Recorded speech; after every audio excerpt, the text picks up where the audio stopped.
Good afternoon, everyone. Today is February the 4th. This is the Salina City Commission regularly scheduled meeting. I'd like to call the meeting to order and have the clerk call the roll. Mayor Jennings. Here. Commissioner Angel. Here. Commissioner Crawford. Here. Commissioner Householder. Here. Commissioner Shirley. Here. Would those that are able please join me for the Pledge of Allegiance and a moment of silence. I pledge allegiance to the flag of the United States of America and to the republic for which it stands, one nation under God, indivisible, with liberty and justice for all.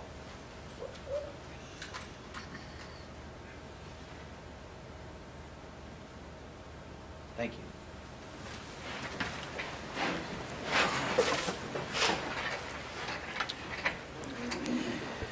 We start our meeting today with a citizens forum. This is an opportunity for any of Salina citizens that wish to come forward with any issues or comments for the commission. Please do so. State your name and address for the record. Hi, Casey Hayden, 2255 Sherwood Lane. I'm back again. Just want to renew my plea with the City Commission this year once again to provide a informed medical consent for the medication that they're putting in the public water supply and to provide the citizens of Salina with their inalienable right of medical choice. I understand that it's our choice to drink the public water. However, it's the City of Salina's task and what they promise to provide clean, safe water. I'd just like to see the city do that. Thank you. Thank you. Any other citizen comment? My name is Donald Whitman, 317 East Prescott. Basically what I'm here for is to find out why they do not want to replace the bridge there at the end of Greeley Street going into Kenwood Park. Because now, like with me, I live over on Prescott, and when I go over to the Waters True Value quite often. I have to go the long way around. Plus, it's also going to make it, I feel like, inconvenient for people, like when they bring horses and stuff like that in, to have to go either all the way to Midway or go clear around or something like that to get into the park, because they go right across, and that goes right almost into the agricultural building. Mm-hmm. And I don't know why they just want to block it off and just make it a walkway, mm-hmm. when they could, if they wanted to, do like they did with Ohio Street and put a couple of them 4-foot straws underneath of it and fill it up with dirt or rock so that it's not going to collapse on them.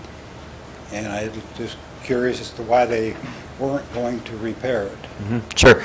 The condition of that bridge has for quite some time been deemed to carry a light load of traffic. Actually, I believe there's a 5-ton weight limit in that area, which a lot of those horse trailers, a full excursion that weighs 3.5 tons carrying a horse trailer exceeds the load, and a lot of county trucks that are in that area exceed that load.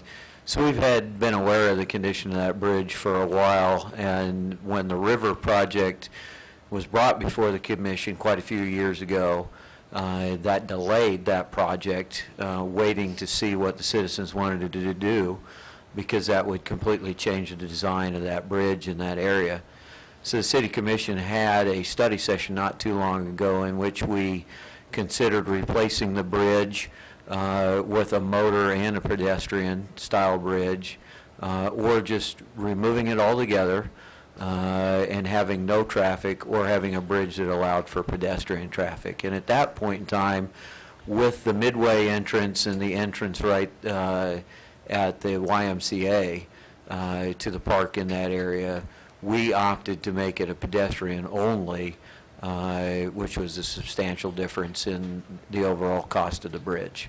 And that was a decision that the City Commission reached a few months ago in study session at that point in time.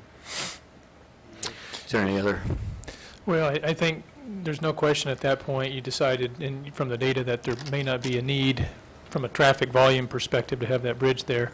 But ultimately, and one of the assignments staff has is to bring back a cost estimate for pedestrian bridge options, and that's where we're at right now. Mm-hmm. So you still probably have a final decision at some point in time in the future when you have all those to finally say, we are going to do this or not going to do that. But that's, yeah, you're correct. That's the track that you're basically on at this point in time. But when we give that information back to you, you can make the final decision what you want to do. Yep. And I think we were still waiting for some costs, maybe on the main bridge itself a little bit too. We kind of had some cost estimates, didn't we? We had pretty good cost estimates on the main bridge. I think both, well, we had a real good cost estimate on if you just replace it with this basic same size, same scale, and then some amended cost estimates if you would expand the scale on the presumption at some point your river channel might be a little bit wider. And the main thing we're really looking at getting for you today is the pedestrian bridge cost options. On there, okay. Yeah. Yep. In other words, you don't want to basically spend any money on it because it's going to cost too much or something like that. Well, at the point in time in the study session that we looked at it, okay, we said we know what it'll cost for full motor traffic, but we don't know fully what the pedestrian replacement is, and there's quite a difference between that. So when we have that back from staff, then that's our opportunity to say, yes, it's $600,000 less expensive to have a pedestrian bridge in there than a motor bridge, and the inconvenience of the will be a block difference or 2 block difference over to Midway, and we'll cross that bridge when we get the final cost from the city. See, that's why, like I said, it makes it inconvenient to me because I go over to Water's True Value quite often to pick up stuff, and so therefore I have to go either down Crawford and come back down Ohio, or go clear around to Midway and come back down. And so therefore it takes more, and I figure also people coming in from out of town, especially if they're coming from the south, and if they're coming from the north, they could turn off on Midway and get into the park quite easily. I mean, it wouldn't take them any more time. But anybody coming from north is going to have to go further, and they're going to have a little bit sharper turn right there. And I just couldn't see why, since they've got 4 of those, I call them 4-foot straws underneath the Ohio Bridge, which only about 1.5 of them is actually open now because of the way the river has filled up. And I figured if they could do that on Ohio, they could do it there, to put couple of those 4-foot tubings in there and fill it up, and then that way they're not going to have to worry about it. It would increase the weight that the bridge could carry, plus it would make it also more convenient, since they do have a stoplight down there, and they might as well take that stoplight out if they're going to just use it for a walkway. Thank you, sir. Do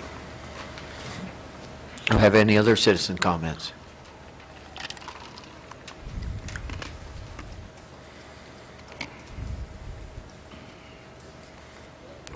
I'm Barbara Young, president of Triad Manufacturing, 1100 West Grand, and also chairperson for North Salina Community Development. And I'm here because Aaron asked me to come back and report on our pledge drive for the East Iron Grocery Store. And update now, this is in the second week.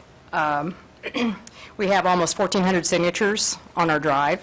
And last week, I believe, it was around 800. Oh. And Phil Klima, who was administering the Facebook page, sent me some figures. We had 151 likes and 5,830 hits on the Facebook page, which I think is pretty interesting. And we hopefully will have another 500 signatures. We're going to try and wrap this up probably another week and a half or 2, and we'll have some final statistics for everybody. But it was really helpful, I think, an eye-opener for all of us, the response that we had, and it seemed to strike a real emotional part to people about what they'd like to see happen. And we'll see what this will be helpful for, if there's a party interested now or down the road, we'll keep this on hand and see if there's anybody else that wants to take a chance on a grocery store for North Salina. Is there any questions? Any just comments, I mean, that you're hearing in general from people, or? Just really, it's going to make a big difference, especially in that area for people, the elderly and the high-rise, people that are disabled, people, and two, a lot of people said they would change their shopping habits in order to support the store, which I think is significant. That takes quite a bit when you're used to doing the same old, to do something different to support a local business. Good. Super. Is there anything else? Okay, thanks. Thanks for the update. Yeah.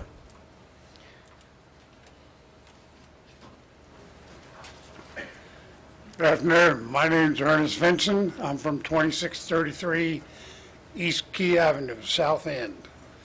The first thing I got on the agenda here is I'm getting a little sick and tired of the bickering between the city and the county. I would like to know if there's anything in progress of consolidating these two units. We are not getting anything done by hollering and screaming and condemning each other. We got some big projects to get over, and nothing's being done. The second thing I've got is on the transportation. I talked about 2 months ago at this meeting about excessive use of city vehicles and mainly maintenance. Now, a good example is came up Key Avenue, and there was 2 dump trucks and a pickup truck, 4 men. They were sealing cracks. Now, my question is, 4 men, 2 dumps, and a pickup. That is ridiculous.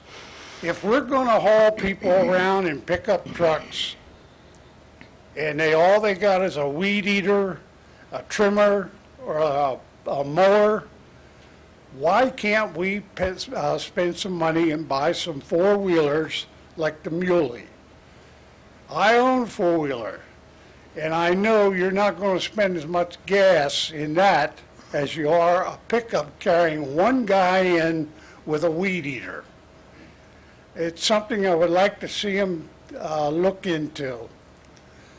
The other question I got is, what is the status of shilling contamination? That has been drug out for years and years. Now, I don't understand, and we don't hear anything but maybe once a year. Can you bring us up to date on what's happening? I thank you. 3 issues. I'll touch on the first one. Where's the process of consolidation of the city and the county governments? The city continues to vote affirmatively or speak affirmatively in favor of combining the city and the county governments. And we have a new round of county commissioners right now. But the last county commissioners, when the question was posed to them, they were unanimous on not considering in any way, shape, or form consolidating with the city. And with the model that is present through Topeka legislative, there is nothing that we could force them into doing to consolidate. So when you speak that that's a desire of yours, that's a desire of ours as well, especially, I can honestly say, mine. I would love nothing more than to see that. The shilling, I guess I'll look over to the city manager. You're right, that is a very long process that's involved many different governmental agencies because of the usage of the airport, and there have been ongoing efforts, but I'll let our city manager give what update he can. Okay, I appreciate that, Mayor. At this stage, the city and the other public entities in Salina that have been partners in this issue have signed agreements with the federal government, signed a consent decree, and also what's called a consent agreement and final order with the Kansas Department of Health and Environment. And what those 2 things will do, they do need to go through the federal court system and be ratified, but those are signed. Everyone's aware of that. And when that happens, what will happen is that we will be able to take on the responsibility of properly analyzing that plume, getting good information. For example, how deep is the contamination? Those were one of our questions, and all the other information that we needed to get to make good decisions for the long term, because long term is pretty expensive. So we will be in a position, once that's approved by the court, to do that. And to our knowledge, it's one of the first of its kind, so we've kind of stepped out ahead of other public entities in our ability to try to manage that locally versus to put our fate in annual appropriations by the federal government and hope that this is a priority and that they would keep doing it. So that's where we're at, and that's a good place to be right now. I think the short answer is it's the government So it works really slow. I think it's kind of, That's one thing that I don't understand. I'll need you to, sir, I'll need you to come back up to the microphone. Yeah, so we the got other folks. players can hear, yeah. Mentioned about the depth. That was done around 3 years ago. Yeah, there's a lot of, what brought to head our concerns when we looked at all of the group of public entities was that we did not believe that the analysis performed by the Corps of Engineers at that time was sufficient. There were a lot of questions. One of them is, that's just an example, would be the depth. Did they go to bedrock with their analysis, with their monitoring? We didn't, well, we know that they didn't in all cases. That was just one example of many. So we said to ourselves, well, it needs to be properly analyzed before you spend millions and millions of dollars on the cleanup, because otherwise you could think you have it cleaned up and you really don't, and then you have an issue in the future. And so what this does is it gives us the ability to have it properly analyzed and puts the ball in our court as the driver of it. And that's a place, again, locally, we really wanted to be because we can make sure it's done right. I hope it don't take another 3 years. No, we, It could. It could. It could. yeah, I would, If it takes 3 years, we got water out there, it's going to be contaminated. Well, you know, we have monitoring wells, so we're going to be able to, we are able to, and will, I think, do a better job than they did before of watching the flow of the contamination, knowing where it's at, and staying ahead of it. So I think we're pretty comfortable right now with that. We're able to control that. Okay. Thank you. do we have any other public comment? You might want to speak to this efficiency question, too. I thought that's maybe a good opportunity. That a little bit, you know, and I wasn't sure when we're talking about weed eaters or crack sealing, totally different thing. Generally speaking, most of the time you'll find probably 2 people per pickup, and what Mike Frazier, our Public Works Director, is here and can fill in, but basically they try to set up a work crew around the job site. It doesn't mean every single time it's going to be perfect when someone has to get called off to do something else, but if you're looking at crack sealing, there's a specific purpose for each piece of equipment, and you'll generally, if I had a choice of using a couple dump trucks and whatever else, and 4 people versus 8 people and less equipment, I'll take the fewer people and more equipment. But they've done a pretty good job of trying to put the right resources for that job that they're doing. And to add to that a little bit, as you know, we're looking at and have been applying lean into our organization, trying to look at each of our processes. And as we go through those processes, certainly, whether it's crack sealing or whatever job it might be, at some point we will be able to apply those tools and really take even a closer look and I think find ways to be even more efficient as we go along. Thank you. Any further public comment, public input? I'll make one more statement. Would it be possible for the city to build a partial dam where they made the cutoff to cut through there so that some of the water could, say like about 3 foot, more of it would deflect into the city to help keep it cleaner? Because I didn't bring it, but I've got a picture at home that shows one of those boats where quite a few passengers can ride on it, and it shows it going underneath the Iron Street Bridge, so you know how far that river has filled up since that time. And I was just wondering if there was some way they could do something to about it. Yep, that was all thoroughly looked at in the river project that was proposed, and had many significant dredgings and cleanings and actually small boat traffic and different things that was proposed as far as that project, and in different scales, and that project was turned down. So at this point in time, there's no easy solution to making the river channel deeper and putting more water flow until you go all the way back. Yeah, I think that's very, very accurate. At some point in the future, even if there's not any form of a hardscape river project that's in the mind of a lot of people, we'll still have to go out, and we'll still have to take all that sediment out that you're talking about, and we'll still have to weigh, you know, rather than putting pipes that cause the water to slow down, do you have a bridge to eliminate sediment, weigh that cost with the sediment and so forth. And so a lot of those things are still there, whether there's a so-called river project or not, just to make sure that's cleaned out and functions properly. You see, I always have figured that if you go along the river sometime, most all of their water pump stations that they use to pump water over to the water department, if you will notice, most all of them are by the river, so I've always figured that it was water going through the ground down into a well close to the river, just from observation because of all the pump stations that were following the river. So I just wondered why they were supposed to put a dam across there anyway, because like I told them once before, there is about it's a little bit more than a foot wide with about a 3-inch groove of concrete going all the way across where they did cut, like they were going to have some kind of a dam that maybe they could raise and lower or something like that, so that they could keep the water going through there, but when it got real high, and they could raise it so it would go through and it wouldn't take that, because that's more than a 90-degree turn right there, because I've known that river since 1945. Thank you. Yeah.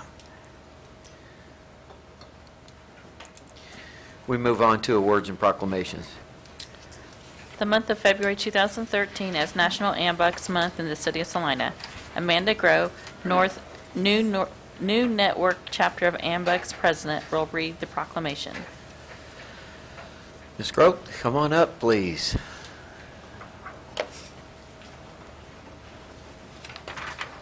Hello. I'm Amanda Groh with New Network Ambucks. To proclaim the month of February 2013 as National Ambucks Month, whereas Ambucks is dedicated to creating mobility and independence for people with disabilities, and whereas the recognition of Ambucks as an organization making an important difference in communities across the United States as a noteworthy event, and whereas the City of Salina is proud to boast 2 chapters of Ambucks, Salina AM Breakfast Bandits and New Network, and whereas New Network Chapter of Ambucks is a chapter now celebrating 21 years of service, Salina AM Chapter is now celebrating 54 years of service. Whereas the City of Salina is proud to be the home of Ambucks past National President Tom Loudis, District 5D Governor Josh Mueller, and the Great Plains Region Director Karen Vidrickson.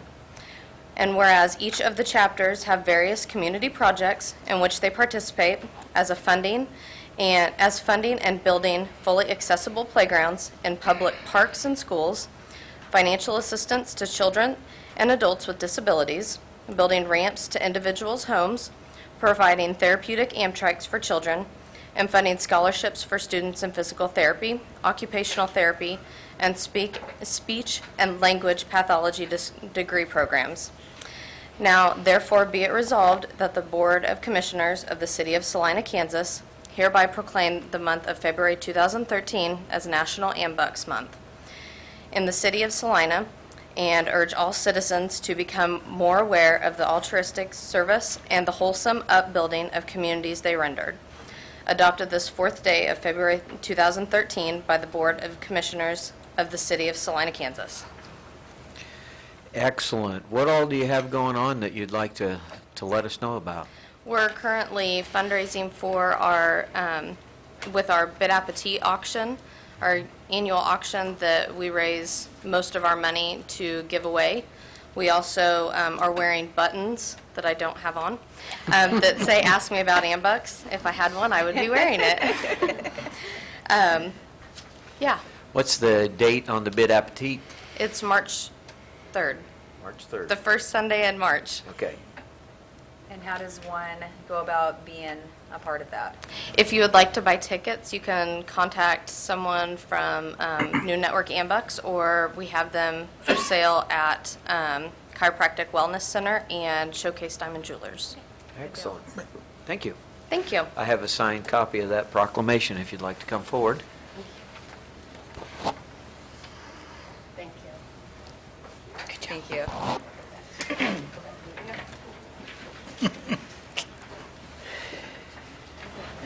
Today, we have no public hearings or items scheduled for a certain time, so that moves us into the consent agenda.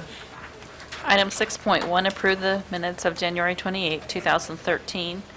Item 6.2, authorize the purchase of 6 turbidity meters at the water treatment plant filter building from Hawk Company in the amount of $15,107.97. Item 6.3, authorize the city manager to sign a request from the Kansas Department of Transportation to exchange the 2012 federal funds for the East Magnolia Improvements, project number 102808. Item 6.4, resolution number 136979, amending the Saline County Solid Waste Management Plan as part of the Kansas Department of Health and Environment 5-year solid waste management plan review process. Are there any items that a commissioner wishes to be pulled from the consent agenda? Seeing none, I'd entertain a motion. Mayor, I move that we approve the consent agenda as presented. Second. Been motioned and seconded to approve the consent agenda as read. All those in favor? Aye. Those opposed? That motion carried 5-0. We move to development business. Item 7.1, application number Z12-24, requesting a change in zoning district classification from C1 to C3 for a property located on the northwest corner of Schipple Drive and South Ohio Street, addressed as 1830 South Ohio Street. Sub-item 7.1A, first reading, ordinance number 10677. Mr. Andrew. come Mayor, I on. need to recuse myself on this item. Thank you, Commissioner Angel. Looks like we have history dating back to 1957 on this piece. Thank you, Mayor and Commissioners. You are correct. We are out in the Schipple Edition, which is bounded by Cloud Street, Ohio Street, Albert, and Roach. And that was first laid out in 1957. But development was slow reaching there, particularly commercial development. And the first development there occurred right here in 1978, and that was construction of a security savings and loan office. And that was approved by the Board of Zoning Appeals as a conditional use permit in 1978. The building was constructed in 1979. In 2010, the property was purchased by Dr. Earl O'Hara to convert to a Discover Dental Center property, and in addition to the renovations, he also constructed an addition to the building on the north side, which you can see with the different roof line there, to create an additional tenant space. And the application before you is to change the zoning classification from C1, restricted business, which is primarily a office district, to C3, shopping center, which is primarily a retail district. And two of the distinctions and the reasons for the request are the C1 district limits all businesses or sites, regardless of size, to a single 32 square foot ground sign, whereas the C3 district allows for proportional signage based on building frontage. And then the other aspect is C1 allows professional and limited business offices, but does not allow for retail businesses or services. So the reason was to increase the allowable amount of sign area and also to create more options for leasing the attached tenant space, which C3 would allow. Melissa, if you could go to the zoning next. This is a profile of South Ohio, and we are right here, and you can see this block of the Schipple Edition is an intact C1 zoned parcel. The entire block is C1, but if you look at the remainder of South Ohio and the South Ohio frontage, it is predominantly C3. And 2 points that the applicant makes that staff agrees with is that the majority of the frontage on South Ohio is C3, not C1, and we are right here, and the C1 is designed to serve as a buffer district between residential and busier commercial, and we have the veterinary clinic right here, which is and would remain C1. That's the actual buffer lot, and this lot is more closely associated with the Ohio Street retail corridor. So again, the C1 is designed to accommodate primarily professional offices, and the C3 is more for retail businesses. The comprehensive plan shows this as a Clouden, Ohio neighborhood center that extends up here, even up into the Dillons and Meadow Point area, and comes down here to Albert.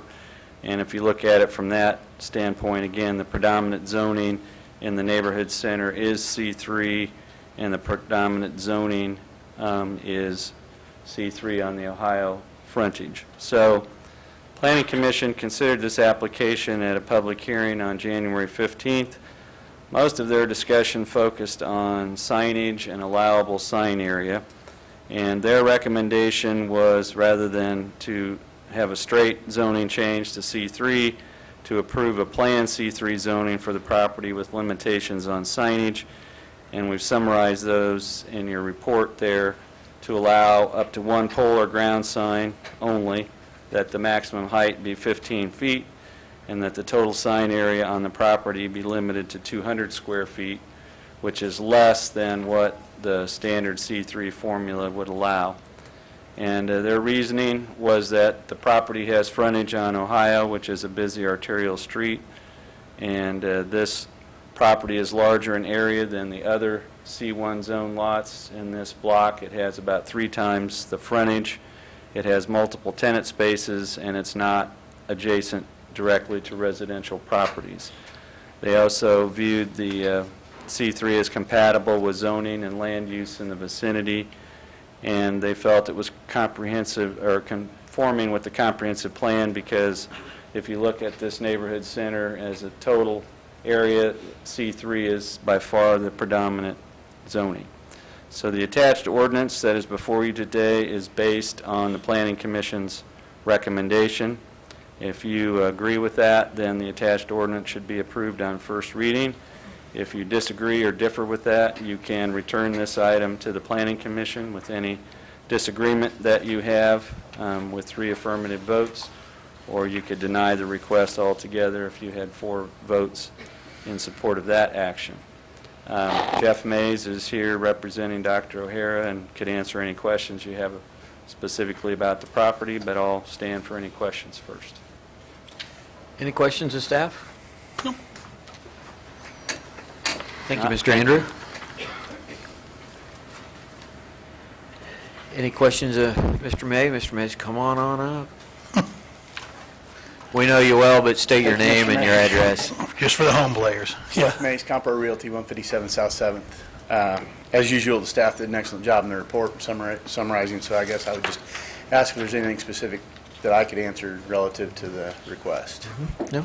No, just actually, when are they going to, he's got a nice building over there. When are they going to start and add on to this? Is it, I haven't been over by there It's lately. not a matter of addition, it's just simply a matter of... Oh, okay, I'm sorry. I saw this new building expansion. That already... That has occurred. Okay, yeah, I was going to say, it's a good-looking building. I didn't know what he was going to do to it, and I hadn't paid attention that this wasn't part of a bigger plan. I didn't know if there It's was... just to allow us a little more flexibility to get that north space leased. It's been vacant for in excess of a year, and we're looking for... And the process that this requires to get this done, we were just being a little proactive because we had Sure. that opportunity to lease in the past from a C3 standpoint. So, Sure. Good. Yeah. any questions? Thank you, Mr. May. Thank you. Do we have any public comment on this item? Seeing none, I bring it back to the commission for discussion and action. Mayor, I move that we adopt ordinance number 13-10677, application Z12-24. Motion and a second to approve on first reading ordinance number 13-10677. All in favor? Aye. Those opposed?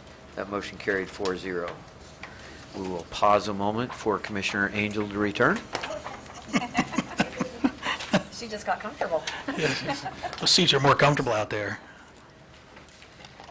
And now we move into administration. Item 8.1, second reading ordinance number 13, 10,673, levying special assessments for public improvements in the Stone Lake subdivision. Sub-item 8.1A, first reading ordinance number 13, 10,675, authorizing the issue and delivery of general obligation internal improvement bonds. This would be Mr. Franz.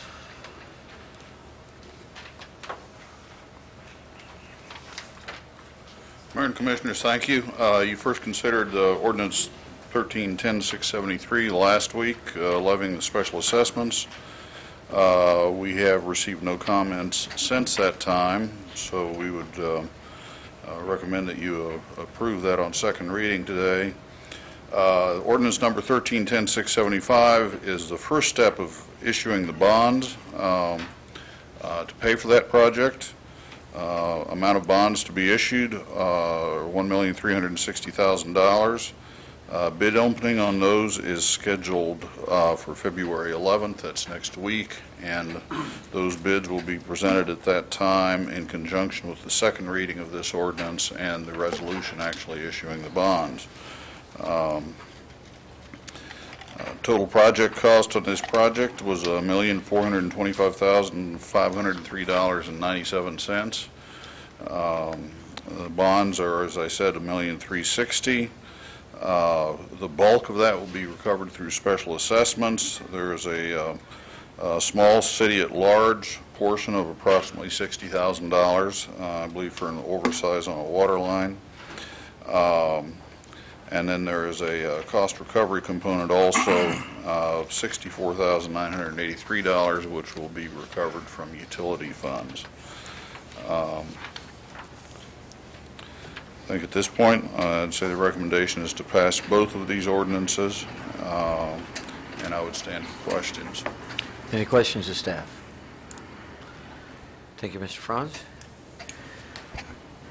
We would need two separate motions, one for approval on second reading of the first ordinance, and then one for approval on first reading of the issuance ordinance. Mayor, Is there any, oh, sorry. Sorry. Sorry. Is there any public comment on this item? Sorry, Commissioner. Okay. Mayor, I move we approve on second reading ordinance number 13-10-673, levying special assessments for public improvements in the Stone Lake subdivision. Second. We have a motion and a second to approve on second reading ordinance number 13-10-673. Would our clerk please call the roll? Commissioner Angel? Aye. Commissioner Crawford? Aye. Commissioner Householder? Aye. Commissioner Shirley? Aye. Mayor Jennings? Aye. That motion carried 5-0.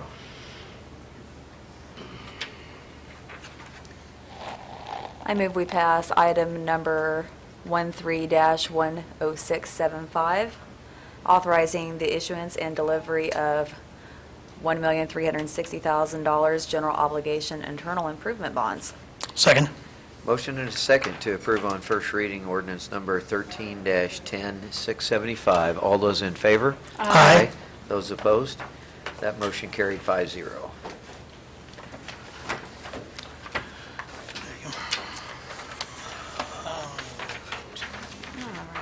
I move to recess into executive session for 15 minutes to discuss legal counsel matters subject to attorney-client privilege for the reason that public discussion of those matters would waive the privilege and adversely affect the city's interests, and reconvene at 4:55 p.m.